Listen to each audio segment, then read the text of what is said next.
Hi అండి. ఆలు బుర్జీ ఎలా చేసుకోవాలో చూసేద్దాం. ఇట్లా ఉడకపెట్టిన బంగాళదుంపని తురిమేసుకోవాలి, గడ్డలు లేకుండా తురిమేసుకోవాలి. దీనిలోనే 1/2 కప్పు బియ్యం పిండి, 2 కప్పులు శనగపిండి వేసుకోవాలి. కొంచెం పసుపు వేసుకోవాలి, 1/2 టేబుల్ స్పూన్ కారం, 1/2 టేబుల్ స్పూన్ గరం మసాలా, తగినంత ఉప్పు, కొంచెం మిరియాల పొడి, చాట్ మసాలా లేకపోతే ఆమ్చూర్ అయినా వేసుకోవచ్చు. వాటర్ కలిపేసుకొని చక్రాల పిండిలాగా వేసుకోవాలి.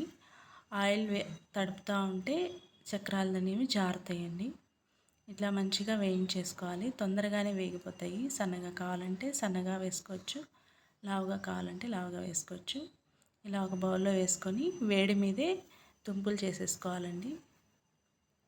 ఇలా తుంపులు చేసుకున్న తర్వాత కొంచెం ఉప్పు, కారం, చాట్ మసాలా కానీ ఆమ్చూర్ కానీ వేసుకోవచ్చు. ఇలా ట్యాప్ చేసేసుకుంటే మన ఆలు భుజియా అనేది